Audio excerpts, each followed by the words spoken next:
નમસ્તે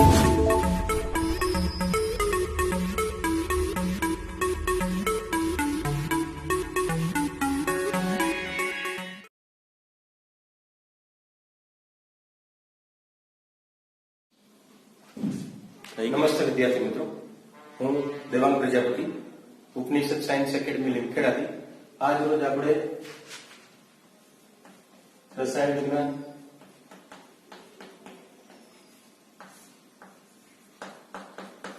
ધોરણ 11 ના ગુજરાતી માધ્યમમાં પ્રકરણ 1 રસાયણ વિજ્ઞાનની પાયાની સંકલ્પનાઓ એની અંદર છેલ્લા ટોપિક તરફ જઈ રહ્યા છે.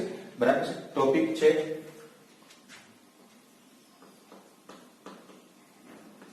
સાંદ્રતા દર્શાવવાની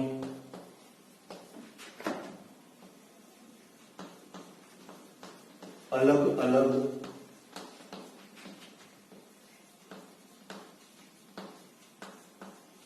પદ્ધતિઓ. બરાબર છે.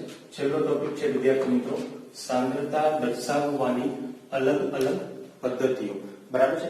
તો રસાયણ વિજ્ઞાનની અંદર પ્રયોગશાળાની અંદર વિદ્યાર્થી મિત્રો આપણે કામ કરતા હોઈએ તો આપણે દ્રાવણ શબ્દથી પરિચિત હોઈએ છીએ કે જે દ્રાવ્ય તથા દ્રાવક થી બનેલું હોય છે. બરાબર છે. જેની અંદર તમે જુઓ તો કે દ્રાવ્ય એટલે શું કે દ્રાવણમાં જેનું પ્રમાણ ઓછું હોય તેને આપણે દ્રાવ્ય કહેવામાં આવે છે. બરાબર છે. અને દ્રાવણમાં જેનું પ્રમાણ વધારે હોય તેને આપણે દ્રાવક કહેવામાં આવે છે. બરાબર છે. હવે આના આધારે આપણને એની પ્રક્રિયાઓ અલગ અલગ આપણે જોવાની છે, ગણતરીઓ. બરાબર છે.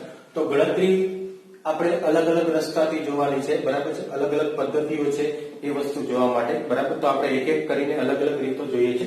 બરાબર. તો સૌ પ્રથમ રીત છે દળ ટકાવારી. બરાબર છે.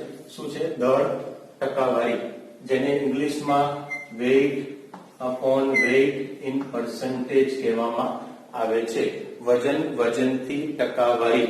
બરાબર. જેને શું કહેવામાં આવે છે? વજનથી ટકાવારી. બરાબર. તો આ વજનથી ટકાવારી શું છે? બરાબર. તો આપણે જોઈએ છે. તો વિદ્યાર્થી મિત્રો સૌ પ્રથમ જે રીત છે, પદ્ધતિ છે આપણી પાસે ગણતરી કરવાની. બરાબર છે. એ છે દળ ટકાવારી, જેને અંગ્રેજીમાં આપણે weight upon weight in percentage પણ કહેતા હોઈએ છે. બરાબર છે. એનું બીજું નામ છે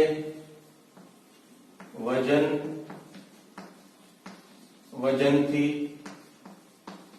ટકાવારી. બરાબર છે. જેને આપણે વજનથી ટકાવારી પણ કહેવામાં આવે છે. બરાબર. તો તે નીચેના સંબંધથી દર્શાવવામાં આવે છે. બરાબર છે. તો આપણે દળ ટકાવારી બરાબર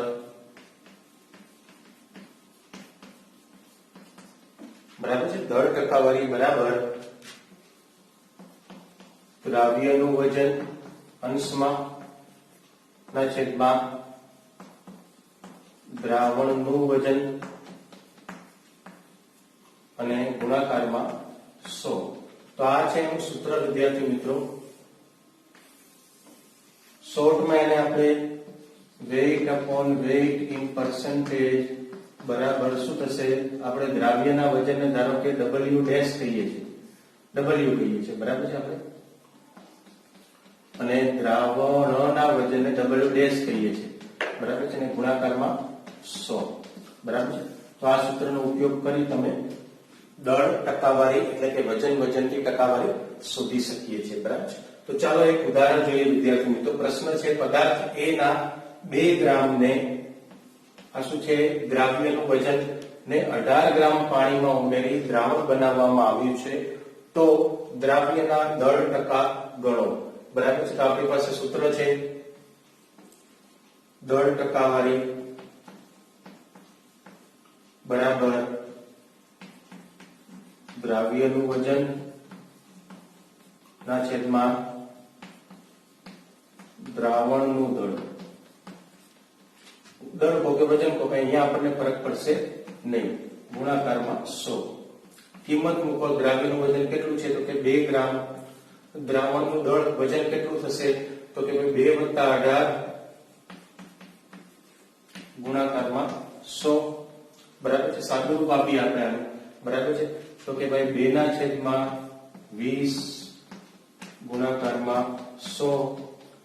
0 0 કટ થઈ જશે. 2 × 5 = 10 એટલે 5 × 10% જવાબ આવશે. બરાબર છે. તો આ છે વિદ્યાર્થી મિત્રો પ્રથમ ટોપિક આપણો દળ ટકાવારી અથવા તો વજનથી ટકાવારી આપણે કહી શકીએ છીએ. બરાબર છે. હવે આપણે આગળ જઈએ છીએ. બરાબર છે. સબસ્ક્રાઇબ કરો દેવાંગ સર કેમિસ્ટ્રી ચેનલને બેલ આઇકોન પર પ્રેસ કરીને લેટેસ્ટ અપડેટ માટે.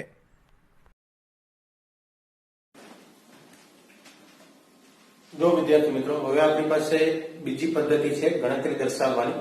બરાબર છે. જેનું નામ છે, હવે આપણે અહીંયા દળ ટકાવારીને બદલે ખાલી એક જ વસ્તુનો ફેરફાર કરવાનો છે. દળ ટકાવારીની જગ્યાએ આપણે ત્યાં કદ ટકાવારી બરાબર છે એનું નામ આપવાનું છે. દળ ટકાવારીની બદલે કદ ટકાવારી અથવા તો કદથી ટકાવારી. બરાબર છે. એમ પણ આપણે કહી શકાય છે. બરાબર છે. જેને ઇંગ્લિશમાં આપણે કહીએ છીએ volume by volume in percentage. બરાબર છે. એટલે કે કદના છેદમાં કદ, બાકી કોઈ ફેરફાર છે નહીં. બરાબર છે. તો જો આ જ વસ્તુની અંદર ધ્યાનથી સમજતો તમને સમજૂતી આપી દઉં છું. બરાબર. તો તેના નીચેના સંબંધથી આપણે દર્શાવવામાં આવે છે. પહેલો મુદ્દો એમનો એમ કદ ટકાવારીમાં. બરાબર છે. ત્યારબાદ કદ ટકાવારી બરાબર દ્રાવ્યનું કદ ના છેદમાં દ્રાવણનું કદ ગુણાકારમાં 100. અહીંયા ઇંગ્લિશમાં લખશું તો વોલ્યુમ બાય વોલ્યુમ પર્સન્ટેજ. બરાબર છે. અહીંયા આપણે કોનું કદ લખશું તો કે v ખાલી v ડેશ ગુણાકારમાં 100. બરાબર છે. એટલે સૂત્રની અંદર કોઈ ફેરફાર પડશે નહીં. બરાબર છે. એ જ રીતે વિદ્યાર્થી મિત્રો આપણે આ દાખલો પણ અહીંયા ફેરફાર કરીએ. પદાર્થ A ના જો અહીંયા આપણે લીટરની અંદર અથવા તો ml ની અંદર પણ લખી શકાય. ગ્રામની અંદર ગ્રામની જગ્યાએ સપોઝ કે ml વાપરીએ આપણે 2 ml 18 ગ્રામના બદલે 18 ml પાણીમાં ઉમેરી દ્રાવણ બનાવવામાં આવ્યું છે. તો દ્રાવ્યના કદ અહીંયા દળના બદલે આવશે કદ ટકાવારી ગણો. તો સૂત્ર કદ ટકાવારી બરાબર દ્રાવ્યનું કદ ના છેદમાં દ્રાવણનું કદ ગુણાકારમાં 100 આવશે. એકદમ સરળ છે વિદ્યાર્થી મિત્રો, ધ્યાન આપજો. બરાબર છે. તો અહીંયા 2/2 + 18 mm 100, 2/20 અહીંયા 100, 0 0 કટ, 2 × 5 = 10 ને 5 × 10. બરાબર છે. ટકા. આ શું આવશે તો કે કદથી ટકાવારી. આ પદ્ધતિ કદથી ટકાવારી આપણી પાઠ્યપુસ્તકમાં આપવામાં આવેલી નથી. બરાબર છે. પણ તેમ છતાં જી નીટ બરાબર છે ગુજકેટ એની અંદર ઘણી જગ્યાએ આવા એમસીક્યુ કદ ટકાવારીના પૂછાતા હોય છે. બરાબર છે. કે જે સેમ છે. બરાબર છે. વજન બોલો કે કદ બોલો કોઈ ફેરફાર છે નહીં. ખાલી દળની જગ્યાએ તમારે કદ લેવાનું છે. બરાબર છે. એટલો જ ફેરફાર છે. તો આ આપણી બીજી પદ્ધતિ છે. બરાબર છે.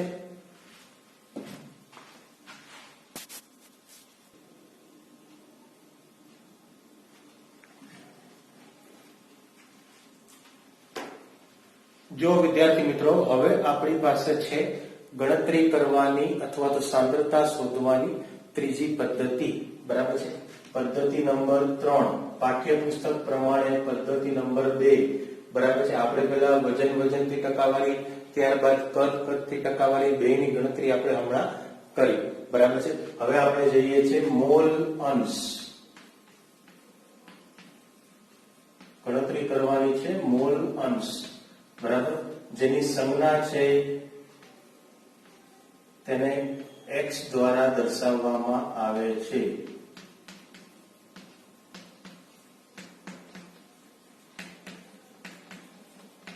કેવી રીતના ગણતરી કરવામાં આવે કે કોઈ દ્રાવણમાં કોઈ એક ઘટકના મોલ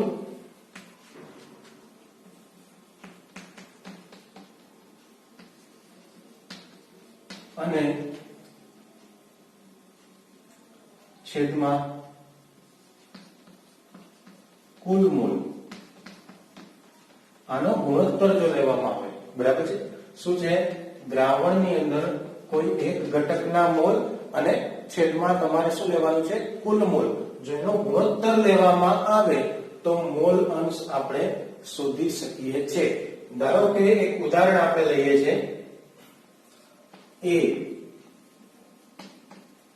એ માટેની ગણતરી કરવાની છે. ધારો કે દ્રાવણની અંદર એ ઘટક છે, બરાબર છે. તો આપણે આના ઘટક કેવી રીતના મોલ અંશ શોધીશું? તો કે XA બરાબર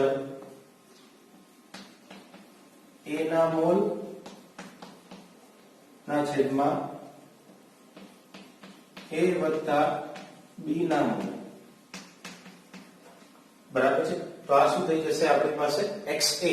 હવે આને આપણે સંજ્ઞાકીય રીતે દર્શાવવું હોય તો XA ના બરાબર અહીંયા શું થશે? તો કે NA ના છેદમાં NA વત્તા NB, બરાબર છે. આ એનું સૂત્ર થઈ જશે. હવે આ NA NB શું છે? તો કે આ A ઘટકના મોલ, આ A ઘટકના મોલ, અહીંયા B ઘટકના મોલ, બે સરવાળો. હવે આ જ વસ્તુ જો આપણે વિદ્યાર્થી મિત્રો A ના બદલે B માટે કરવું હોય તો જાતે બનાવી શકાય, બરાબર છે. શું થશે? XB બરાબર B ના મોલ, ધ્યાનથી સમજો, એકદમ સરળ છે. B ના મોલ ના છેદમાં A ના મોલ વત્તા B ના મોલ. હવે સંજ્ઞાકીય રીતે દર્શાવવા હોય તો એકદમ સરળ. XB બરાબર NB ના છેદમાં NA વત્તા NB. તો આ થઈ ગયું મોલ અંશ શોધવાનું સૂત્ર, બરાબર છે. આવડી જાય વિદ્યાર્થી મિત્રો? એકદમ સરળ છે, બરાબર છે. મોલ અંશને આપણે x દ્વારા દર્શાવવામાં આવે છે, બરાબર છે. આ એક ધ્યાન રાખવાનું છે, બરાબર છે. અને A ઘટક માટે તથા B ઘટક માટે આપણે મોલ્સ કેવી રીતના શોધવા એ આપણે જોયું, બરાબર છે. હવે આપણે આગળ જઈશું ચોથી પદ્ધતિ તરફ.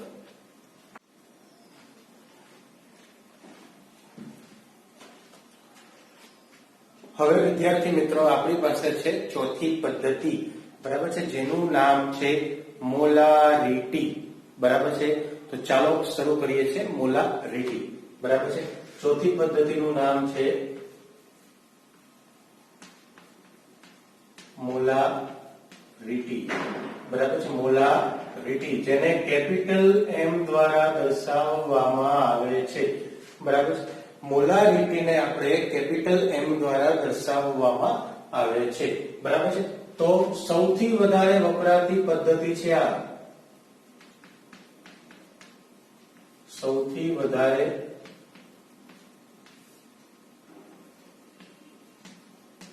વપરાતી અથવા તો પ્રચલિત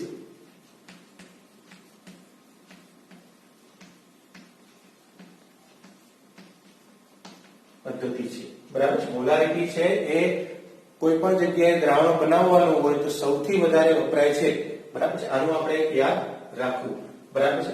પછી આપણે જો વાત કરીએ તો કે મોલારિટી એટલે શું? તો કે મોલારિટી એટલે તો કે જો આપણે એનું સૂત્ર બનાવીએ, બરાબર છે, તો કે દ્રાવ્યના મોલ ના છેદમાં દ્રાવણનું કદ લીટરમાં. જો આનો ગુણોત્તર લેવામાં આવે તો આપણને મોલારિટી મળે છે. દ્રાવ્યના મોલના છેદમાં દ્રાવણનું કદ, એ પણ પાછું કેવું? તો કે લીટરમાં, બરાબર છે. તો આ રીતના આપણે શું કહેવાય કે દ્રાવ્યની જે મોલારિટી છે આપણે શોધી શકીએ છીએ, બરાબર છે. તો હવે આપણે જઈએ છીએ આગળ. તો કે આ વાત થઈ લીટરમાં વિદ્યાર્થી મિત્રો, બરાબર છે. પણ જો આપણને મોલારિટી ml ની અંદર શોધવાની હોય તો એના માટે કયા સૂત્રનો ઉપયોગ કરવો? બરાબર છે. તો એના માટે આપણી પાસે એક સૂત્ર છે, કેપિટલ M બરાબર એટલે કે મોલારિટી બરાબર દ્રાવ્યનું વજન, એ પણ પાછું ગ્રામમાં, ના ગુણાકારમાં 1000. આ સીધું સૂત્ર છે, પાઠ્યપુસ્તકમાં આપેલું નથી. બરાબર છે. એટલે ધ્યાનથી સમજજો ને સાથે સાથે લખતા રહેજો. બરાબર છે. અહીંયા આવશે આણ્વીય દળ ગુણાકારમાં કદ, શેમાં? ml માં. બરાબર છે. તો આ સૂત્ર છે મોલારિટી શોધવાનું જ્યારે તમને ml આપેલું હોય, કદ છે એ ml ની અંદર આપેલું હોય. બરાબર છે. તો એના આધારિત એક ઉદાહરણ આપણે જોઈએ છે વિદ્યાર્થી મિત્રો. 4 ગ્રામ NaOH ને પૂરતા પાણીમાં દ્રાવ્ય કરીને 250 ml દ્રાવણ બનાવેલ છે. બરાબર છે. તો આ દ્રાવણની મોલારિટી શોધો. ફરીથી 4 ગ્રામ NaOH 250 ml દ્રાવણ બનાવેલ છે, તો એની મોલારિટી શોધવાની છે. તો સૌપ્રથમ આપણે શું કરીશું? તો આણ્વીય દળ શોધીશું આપણે. આણ્વીય દળ શોધવાની પદ્ધતિ વિદ્યાર્થી મિત્રો આપ સૌને ખબર છે, ગયા વિડિયોમાં આપણે કરેલી છે. બરાબર છે. કોનું શોધવાનું છે? તો કે આપણી પાસે છે કોણ? NaOH. બરાબર છે.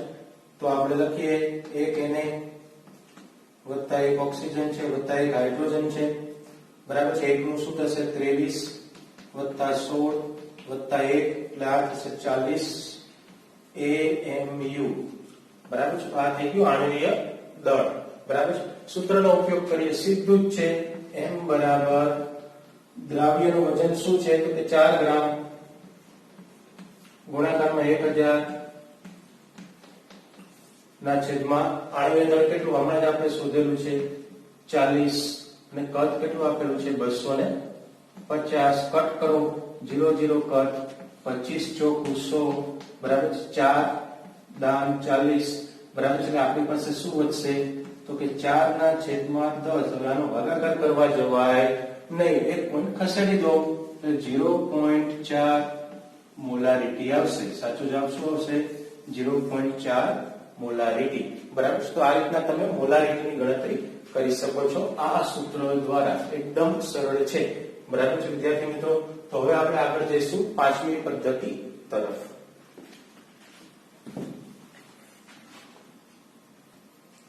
હવે જોઈએ વિદ્યાર્થી મિત્રો, આપણી પાસે 5મી પદ્ધતિ છે જેનું નામ છે મોલાલિટી પદ્ધતિ. 5મી ગણતરી માટે મોલાલિટી.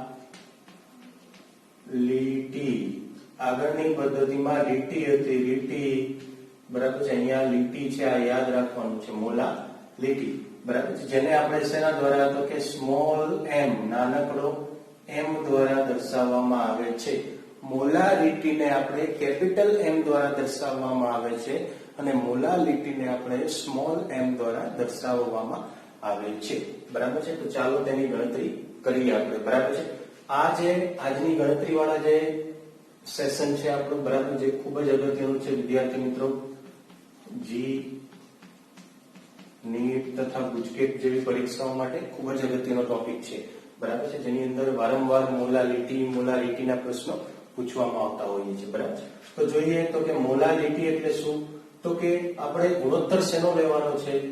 તો કે દ્રાવ્યના મોલની સંખ્યાના છેદમાં દ્રાવ્યના મોલની સંખ્યા અને દ્રાવકનું વજન કિલોગ્રામમાં. બરાબર. જેનો ગુણોત્તર લેવામાં આવે તો આપણને મોલાલિટી મળે છે. તો સૂત્ર બનાવીએ વિદ્યાર્થી મિત્રો. મોલાલિટી બરાબર અંશમાં શું લખીશું? તો કે દ્રાવ્યના મોલની સંખ્યા. બોલો બોલો, એકદમ સરળ છે. શું આવશે? તો કે દ્રાવકનું વજન કિલોગ્રામ. બરાબર. તો ચાલો એને આધારિત એક દાખલો ગણીએ. બરાબર. 3 મોલર NaCl, જો અહીંયા મોલારિટી આપેલી છે, NaCl દ્રાવણની ઘનતા આપેલી છે આપણને 1.25 ગ્રામ પર ml, તો દ્રાવણની મોલારિટી આપણે ગણવાની છે, બરાબર. હવે સૌપ્રથમ આપણે શું ગણીશું? આણ્વીય દળ NaCl નું. તો આણ્વીય દળ આપણને શોધતા આવડે છે, બરાબર છે. કેવી રીતના? તો કે 1Na વત્તા 1Cl આવડે છે. હવે ડાયરેક્ટ લખી નાખીશું 23 અને આ 35.5, તો આ થશે 58.5 ગ્રામ પર મોલ, બરાબર છે. હવે અહીંયાથી આપણને ગણતરી મળશે, બરાબર છે. તો શું ગણતરી કરીશું? તો કે ભાઈ 1 મોલ માં કેટલા હોય? 58.5 ગ્રામ, બરાબર છે. તો આપણી પાસે કેટલા આપેલા છે? 3 મોલ ના કેટલા? ચોકડી ગુણાકાર કરવો એકદમ સરળ. 3 ગુણ્યા 58.5, બરાબર છે. 3 ગુણ્યા 58.5, બરાબર છે. જેનો જવાબ શું આવશે આપણી પાસે? તો કે 3 ગુણ્યા 58.5 નો ગણતરી તમે કરશો એટલે આપણને મળશે 175.5 ગ્રામ. શું મળશે? 175.5 ગ્રામ, બરાબર છે. 175.5 ગ્રામ. ફરીથી આપણે ગણતરી જરાક જોઈ લેજો, બરાબર છે. શું ગણતરી કરવાની છે આપણે? તો કે 3 ગુણ્યા 58.5 કરો એટલે આપણને 175.5 ગ્રામ મળે, બરાબર છે. હવે આપણે આગળ શું કરીશું? તો કે આપણે 1 લિટર દ્રાવણનું દળ શોધવાનું છે. 1 લિટર દ્રાવણનું દળ શોધવાનું છે, બરાબર. એ કેવી રીતના? તો કે આપણને કેટલું આપેલું છે? અહીંયા જો દળ શું છે ગ્રામમાં? 1.25 લિટર માટે 1000 થી ગુણી નાખવાનું, તો શું મળશે? 1250 અને ગ્રામ કહી દો, ચાલે, બરાબર છે. આટલું ગ્રામ આપણને મળે, બરાબર. ત્યારબાદ આપણે શું કરીશું? તો કે હવે આપણે શું કરવાનું કે આજે આપણને મળેલું છે ટોટલ, બરાબર છે. કુલ આપણી પાસે શું છે? તો કે 1250 માઈનસ કેટલું કરવાનું છે? 175.5, બરાબર છે. આની બાદબાકી કરી દો, બરાબર છે. એટલે પાણીનું આપણને વજન મળશે, બરાબર છે.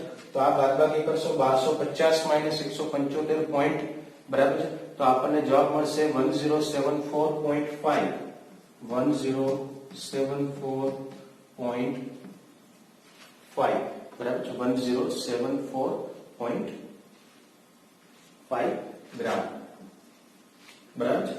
તો આ આપણને મળશે. આ છે કુલ પાણીનું, બરાબર છે. કુલમાંથી આપણે પાણીને બાદ કરી દીધું છે જે આપણને આણ્વીય દળ મળેલું છે, બરાબર. કુલ છે આપણી પાસે 1250 ગ્રામ. આ 1250 1 લિટર દ્રાવણનું દળ છે, એમાંથી આપણે આજે આપણને NaCl નું મળેલું છે એને બાદ કરી નાખો એટલે આપણને શું મળશે? અહીંયા પાણી નું દળ, બરાબર છે. ત્યારબાદ હવે આપણી પાસે શું સૂત્ર છે? તો આ મોલારિટી બરાબર શું છે? દ્રાવ્યના મોલની સંખ્યા. તો કેટલા છે દ્રાવ્યના મોલ? પ્રશ્નની અંદર આપેલા છે 3, બરાબર છે. અને છેદમાં આપણે શું લેવાનું છે? તો દ્રાવકનું વજન કિલોગ્રામ. દ્રાવક એટલે કોણ? તો કે પાણી, બરાબર છે. તો આ મૂકશું આપણે, બરાબર છે. 1074, બરાબર છે. પણ આ ગ્રામમાં છે, બરાબર છે. એને આપણે કિલોગ્રામમાં ફેરવીશું એટલે અહીંયા જો ફરી જશે 1, 2 ને 3 એટલે 1.074 આવશે, બરાબર. શું આવશે? 1.0745, બરાબર છે. તો આનો ગુણોત્તર તમે લખશો એટલે તમને ગણતરી કરશો તમે, બરાબર. તો 2.79, 2.79 મોલારિટી મળશે, નાનો m, બરાબર છે. તો આ રીતના તમે મોલારિટીની ગણતરી કરી શકો છો, બરાબર છે. તો આ હતી 5 અલગ અલગ પદ્ધતિઓ, બરાબર છે, ગણતરી કરવા માટેની.